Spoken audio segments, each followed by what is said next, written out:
It's time for Cutting Edge Consciousness with Freeman Michaels and Barnett Bain. Thought-provoking discussions and bold ideas from the edge of possibility. Freeman Michaels here with Barnett Bain, and before we left, we were speaking with our guest Barnett about. Well, Go Laura, ahead. you were about to pick up on where the thread that Freeman was unraveling to do with the heart, to do with connecting hearts. So I'd like you to continue that. Sure. Well, I think you both are aware of the work of heart math, and we could talk on and on about what they're doing. But basically, the heart has its own brain, as we know, and it's also, when we're in negative emotions, we're triggering our lower reptilian brain, and when we're in emotions of gratitude, love, joy, and wonder, it triggers our prefrontal cortex, which is the seat of our imagination, spirituality, transcendence, connectedness. And we also know that our hearts emit an electromagnetic field that other people can entrain to, and they will entrain to the person who has the highest heart coherence, which is these levels of love and gratitude and wonder. So I think quantum physics and biology are proving that we are connected through our hearts, and that our hearts actually have an electromagnetic field that is similar to that surrounds the universe. And my theory, I experience divinity as the energy of love, and I experience that the heart is our organ, is the hardware, if you will, that connects us to the divine one heart. You know, that's a little ethereal, but if you take it right down back to the personal level, when in my own experience, my clients' experience, and these orphans' experiences, when we are in these states of gratitude, love, joy, and wonder, it opens up our imagination beyond ourselves, beyond our own. Once we achieve our own healing, or a certain level of our own healing, we're called, in fact, our imagination calls to what else there is in the world, where we can serve, where our passions are. And I think that those passions, if there are 7 billion people on the planet and we all connect by our individual passions, we can do this work of global healing. And so, in fact, being in service to our own healing brings up the next level of our soul purpose, and through that soul purpose, we can get this work done. That's beautiful. And you have been doing the most dramatic work. I've seen some of the footage that you've brought back from Rwanda, and I know that you are planning to create a feature-length documentary about this incredible transformation achieved by 13 orphaned genocide survivors.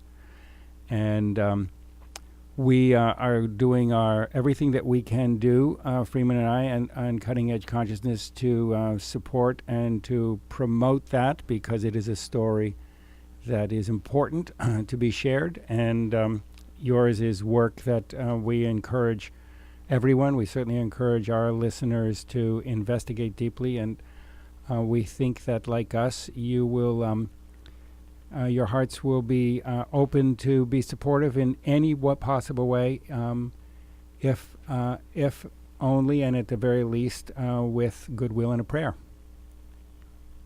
Yeah, I second that. And I want to track back just a touch, because there's a part of what we've been talking about where it's a personal imperative, and it's about us each doing our own individual work, and how much these opportunities to connect on a heart level, ground whatever process we each are required to go through. Each of us seems to, at least in my experience, have some fracture that needs to be, in essence, loved. Love needs to be applied to it, and oftentimes it's a combination of our own inner work, but then also seeing it reflected back in someone else's life that on some level seems apart. In other words, going to Rwanda, it's a different continent. the circumstances are so different. You would presume that this person is everything, that they're not me, and then in that experience of being with them, they are me. Oh, Freeman, I wish I could take everyone with me. Yeah. Because truly, in that moment when ego drops away, Beautiful. and there is simply the presence of two, and you can see yourself in the other, there's no separation. And this is where we are going to begin open up expanded dialogues with leaders, but it begins on an individual basis, as you say. And when they know that they can trust your presence because you don't have an agenda and ego has dropped away, it's absolutely huge and transformative. I am so grateful to be able to do this work because of what I receive, because how it heals me. That it's just a joy. It's that healing of the great illusion of separation. Again, it's been said before, but and really the way that is profound is when it's experienced. Yes, and it's only through experience that we change and grow and transform. Not enough to read it in a book, Talk to us a little bit about the grace process which you developed and which you are also bringing to your work in Rwanda. Yes. Well, this is a work I received after a near-death experience in which I experienced my heart, a secret chamber in my heart, if you will, open up. And I decided that I would devote myself to following my heart wherever it led. Little did I know it would be 9,000 miles away. But the grace process is truly a formula for how to achieve those expanded states of consciousness where we can harness grace. And it involves setting our intention, choosing what it is that we want to heal or receive. And we look at all the judgments we may have about that so that we can drop those judgments and open to forgiveness, which is really the fulcrum that allows us to move into our heart space. And in that heart space, to continually find ways to hold that gratitude, love, joy, and wonder I was talking about, which David Hawkins expresses as the most transcendent levels of consciousness that we have. And in those places, again, it taps into what I call grace, that sense of transcendence, that sense of oneness, where the ordinary becomes extraordinary. This is what taps our creativity and our vision for what is possible in our lives and in the world.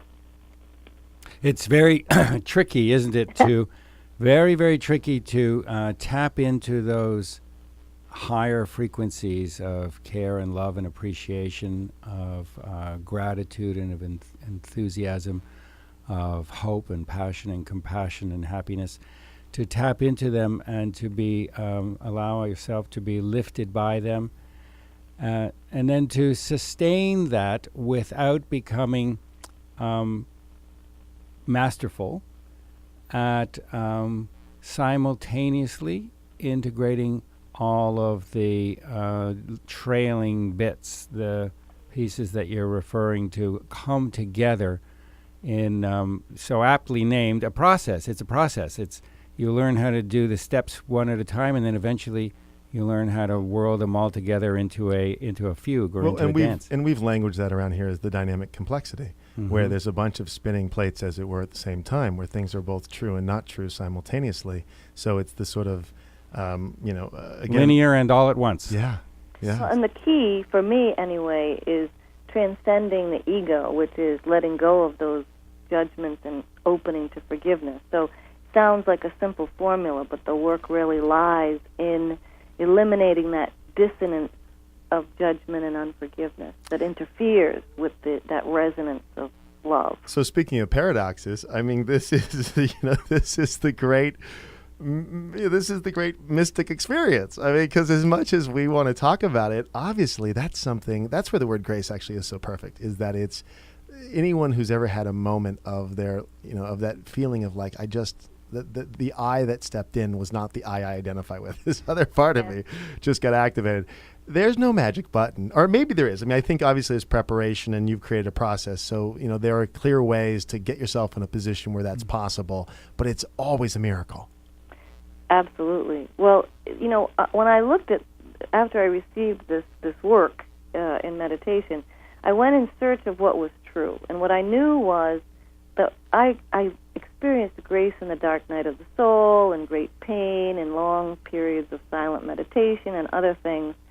But I also experienced grace when I was in those states of gratitude and love. But the only difference between the two, to me, was that when I was in those negative places, those suffering places, grace only dropped in when I dropped my ego. Mm.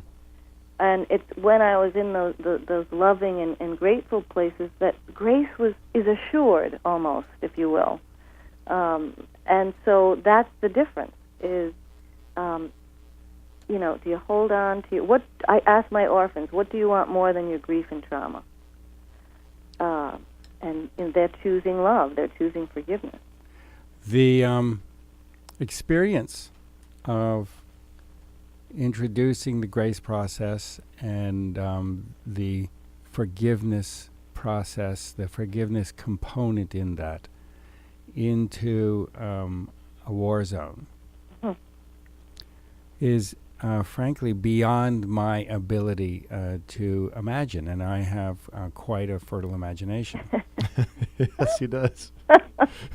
So maybe it's not so much my imagination that falls short, but maybe it is my capacity to, and it probably isn't. It probably doesn't fall short. But the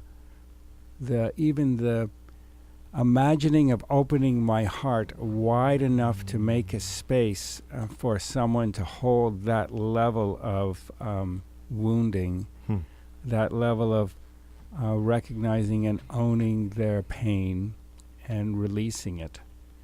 The size that I would have to become to do that is both intimidating and graceful.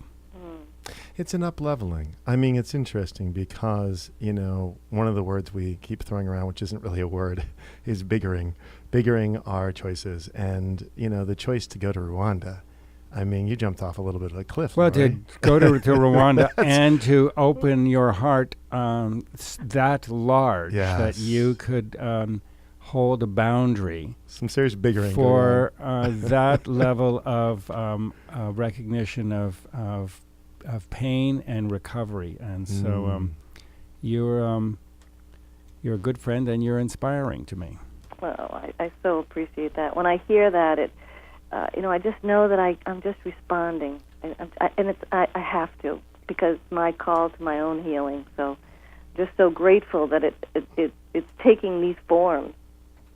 Yeah, and how unpredictable it is. I mean, I think the commitment to your healing is foundational, and then where it takes you, there's where some grace comes in, because who the heck knows? And I'm here to tell you.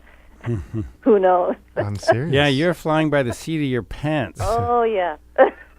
But it sure is it sure is magical. That's the point. Is it shows. I mean, we've talked a lot on this show about risking certainty and about these little, I call them little cliffs, and frankly, I said that about yours, but it was really a big cliff for you. But there's all these moments where each of us is called to, go a little further beyond our comfort zone.